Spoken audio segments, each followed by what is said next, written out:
Welcome back to the channel, everybody. Hope everybody's having a great weekend. Happy Memorial Day weekend. Hopefully everybody's got a few days off where they can enjoy some time with the friends and the family. Myself, I'm going to go to Dallas and see my kids for a few days, so I don't know how the podcasting thing will go for a couple of days. Maybe I will do a couple of videos while I'm up there. Who knows? At this point, we're just playing it by ear. But I will be feeding the homeless again. Instead of on Sunday this week, I'll be feeding them again tomorrow. So be looking forward to a live over on the channel. And if you want to be able to catch all my lives, hit the notification bell and you'll get my videos when I bring them out, which is usually at least once a day. All right, folks, I got a couple things I wanted to bring to y'all today, including some gatekeeper news about who's been using the auto pen. I'm not talking about just Jill Biden and Hunter Biden probably selling pardons with the auto pen, but some people that were actually the real gatekeepers of the access to the pen. Got a video here for you first. First off, I want to give you a little bit of backstory about Ed Martin. Ed Martin is the DOJ pardon attorney that Trump has put in now, but he originally was applying for the job of U.S. District Attorney for Washington, D.C., and he could not get confirmation. There was a couple of Republicans that held out. So Trump put Judge Jeanine Pirro, in as interim in that position, and so Trump made this attorney general, guy that was going to be Attorney General, Ed Martin, the DOJ pardon attorney. And look out, he's a headhunter too. He is already doing some things that need to be done, including looking into the Oversight Project's investigation, which is full of facts about the Biden scandal, otherwise known as the auto pen scandal. We all know Biden was not cognitively aware or in the country several times when the auto pen was being used for pardons and for executive orders. And I think all this stuff is going to have to go through the wash and see how it all works out. This is unprecedented territory, but we definitely got to get to the bottom of this and hopefully can rescind a lot of this, including the pardons, so we can get the Adam Schiffs locked up. Without a pardon, Adam Schiff would probably be looking at some real investigative, serious problems today. All right, folks, let's get into it. I got my goggles on. I'm going to do a little bit of reading for you. It says here, DOJ pardon attorney Ed Martin discussed Biden's growing auto pen scandal this week with journalist Mark Halperin on the Two-Way Tonight podcast. Last Tuesday, Ed Martin said that the Justice Department is reviewing Biden's last-minute pardon since it became increasingly clear he was incapacitated during his presidency. Ed Martin on Tuesday revealed he wrote to the Biden family and others. A senior Democrat whistleblower came forward with shocking allegations. A couple of the people lawyered up. Biden pardons are unprecedented, he added. So we got us a whistleblower, according to the Mr. Ed Martin. Says, I had a whistleblower in my office 10 days ago, senior Democrat, saying, look at, was these three people that controlled access, they were making money off of it, Ed Martin told Mr. Mark Halperin. Says, I don't know if I believe it yet, but at this point, I think we have to get to the bottom of it. For American people have to protect the process, and that's what we're doing. So the whistleblowers come out and said, yeah, they were profiting off selling the access to the pardons. Although Ed Martin couldn't name names, he said that the senior Democrat whistleblower worked as a high-level advisor in Biden's 2020 campaign cabinet. Wow. The three gatekeepers who were allegedly selling access to the auto pen were Biden's chief of staff, Ron Klain, talked about him a few times, Mao lover and senior White House advisor Anita Dunn, another Obama appointee, and Biden's attorney, Bob Bauer. Says Ed Martin and former Biden counsel Steve Ricchetti and Jill Biden were also lead characters in the Biden White House. And you can't forget Hunter Biden. So that makes 6 right there. Says the Oversight Project recently released an analysis of Joe Biden's pardons for family members, for Dr. Fauci, General Milley, the J6 members, and Harold Lundergan. Joe Biden also issued a blanket pardon for his son, Hunter Biden, and promised not to intervene in the Justice Department prosecution of the tax and gun crimes. On January 19, 2025, just one day before Trump was set to be sworn in as the 47th president, Joe Biden issued a flurry of pardons to his members, Fauci and others. It was right before Trump was coming in. Yeah, I thought they were running out the clock and weren't going to make it, and sure enough, last minute. It says the Oversight Project, which I give all props to for this, determined that all the pardons issued on January 19 had the same exact auto pen signature. The Oversight Project has also gathered every document that they could find with Biden's signature, and all used the same auto pen signature, except the announcement that he was dropping out of the 2024 race. And I think y'all have seen these, have we not? Same auto pen signature. Yep, no doubt about it. Says we believe we know who was behind the auto pen signature, who pardoned all the 6 criminals with the exact same auto pen signature while Joe Biden was vacationing and golfing in the Virgin Islands. See that? Now, I'm guessing the staff could be legally allowed to sign off for somebody, but where do you get the criminality to come in if they didn't have permission, or if we can prove Joe Biden wasn't in his right mind and they were not doing it by Joe's request, but by their own choice? That's where the criminality will come in, folks. And I'm ready to see it. I'm ready to see this get shook down, get shut down, and taken care of. This is a tragic mess. Now, the guy at the bottom is Mr. Ed, pardon attorney Ed Martin. Here we go. You call the auto pen. So here's number 3. This is a Truth Social post from the president about this topic. And again, he talked about it at length this morning. Joe Biden was not for open borders. He never talked about open borders where criminals of all kinds, all right, blah, blah, blah, go through the process. It was the people that knew he was cognitively impaired and took that, and that took over the auto pen.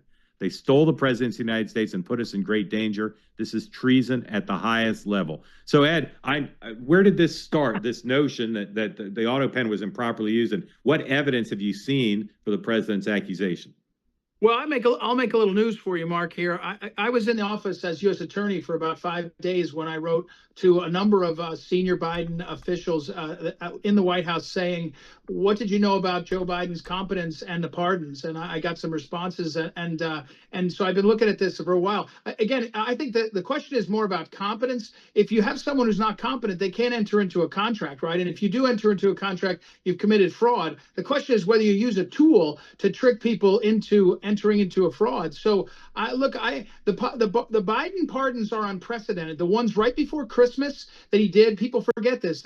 I think it's a couple thousand pardons that were done. Did he know about that? Did he really understand? Look, the pardon power is plenary, but the guy has to be competent to do it. Now you come forward to this question broadly of the auto pen. Auto pen's completely obviously legal if you're competent, and there must be a trail that shows who was in charge of the auto pen. I know this exists. Like, I worked for a governor. We had a system for an auto pen to be able to use it. And so right now we have unprecedented conduct, the pardons, unprecedented admissions, the books, as well as the staffers. I had a whistleblower in my office 10 days ago, senior Democrat, saying, look, it was these 3 people that controlled access and they were making money off of it. I don't know if I believe it yet, but the point is, I think we have to get to the bottom of it for the American people and to protect the process. And that's what we're doing. And by the way, make it all the way to the bottom. It may not be criminal, but it certainly should be a scandal of the first order, maybe in human history, or maybe American history. I sound like the president there, but in American history, to have this kind of conduct. And I'm from Maryland, not North Carolina, so I'm not that bright. Did I miss what the news was? You said you'd make news. What was the news you made? The news was that nobody knows until that I was writing to these folks at the U.S. Attorney's Office, and including the Biden family. I don't think anybody has seen that. So my point is, I'm bragging about being there early. Everybody got to this 120 days later. Did they reply, or you just sent them letters? No, they did. What'd they say? Well, a couple of them lawyered up, and one of them wrote directly. I won't talk about what they said. And can you and you probably won't tell us, but can you characterize who the whistleblower was? It someone who worked in the Biden White House? Biden campaign, 2020 campaign at the highest levels. 2020. And who are the three people they said were doing it for money? This is the one who's, let me say it carefully. Yeah. The gatekeepers, different characterization of who was using the access, but the gatekeepers were Klain and Anita Dunn and Bob Bauer. And those three were really dominant characters in the White House. Ricchetti a little bit, and obviously Jill, but I think that was the three. I was with this person, and I said, "What about Susan Rice? What about some of these others?" And they said, "No, these were the ones." Okay, I will politely and gently tell you his name is pronounced Ricchetti. Oh, okay. Soft, just so you know. Just so I know. Okay, I'll make sure if I meet him, I'll get it right. Okay, he's a very nice guy. I think you'd like him if you met him. Ches, what's your view of all these stories about President Biden and his cognitive abilities and the her tapes, etc.? Like, what's your general sense of? Wow, if the whistleblower's telling the truth, folks, that's bombshell news. Bombshell news. That's good to know. At least we know who the culprits are, and we're going to find out if they broke the law, and if we can rescind some of that stuff or get rid of it. They're going to have to do a assessment of, was Biden capable of doing his job? I don't know who will actually do that, but they'll probably get into that over the next several months when they get ready to start prosecuting these people. Now, most of you know by now this morning early, the one big beautiful bill has passed the House and is now ready to go to the Senate.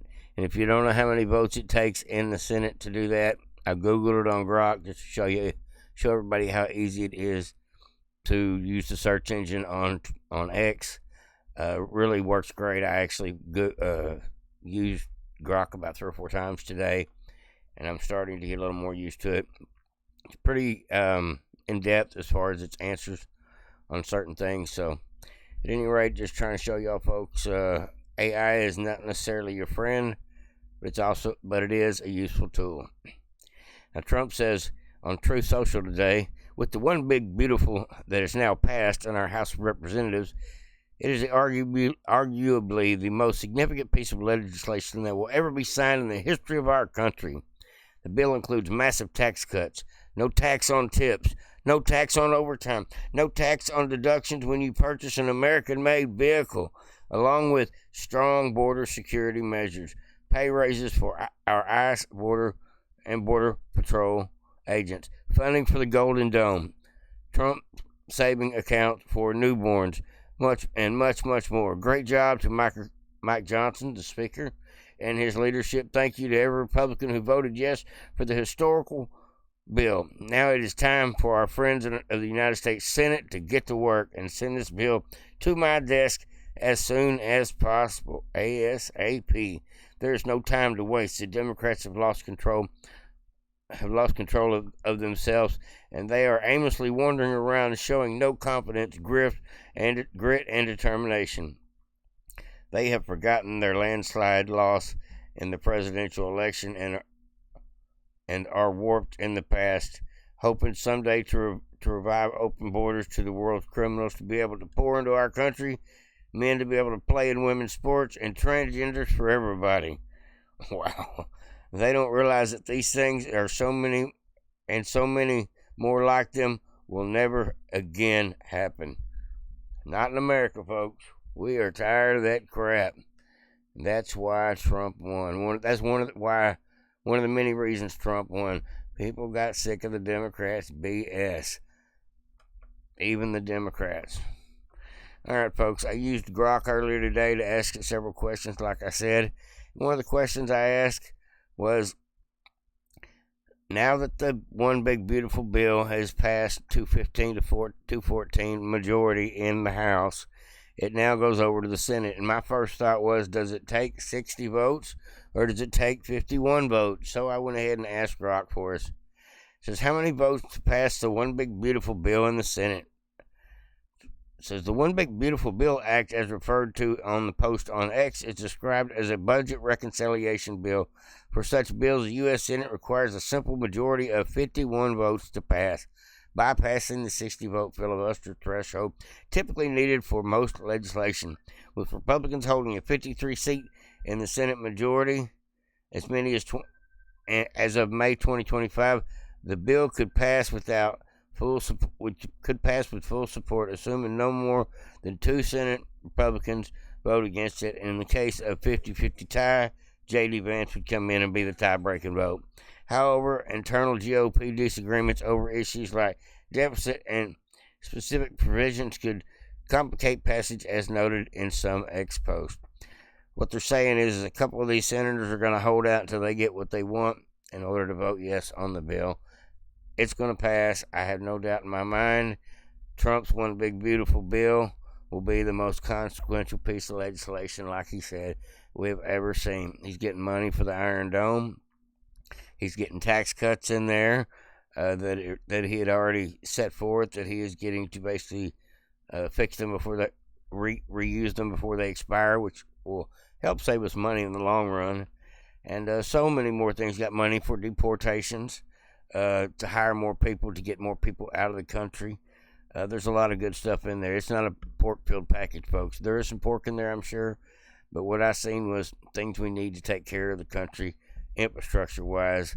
I'm talking about boots on the ground to help with the deportation situation, beefing up our military. So many things that need to be allocated for. That's what I got for you today, folks. Hopefully everybody enjoys. Like, subscribe, and share. Devoted Patriots, over and out. Hopefully to see you on the live tomorrow. And before I forget, let me just say thank you to one of my listeners, Donald Strickland. I hope you don't mind me putting him out there, for contributing again to the channel. This week was a short week for me getting food for the homeless, because I not working today or tomorrow, and that's usually when I get a lot of the food for them through my job, and so I'm missing out on that this week. But thank the Lord, Donald Strickland decided to donate to the channel again, like he's been doing for a while.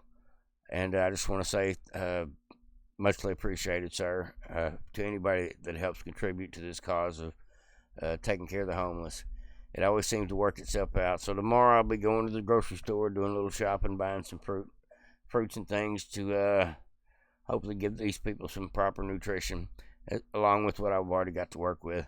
And lots of bottled water as well, considering it's getting that time of year. That's what I got for you today, folks. Hopefully everybody enjoys. Over and out.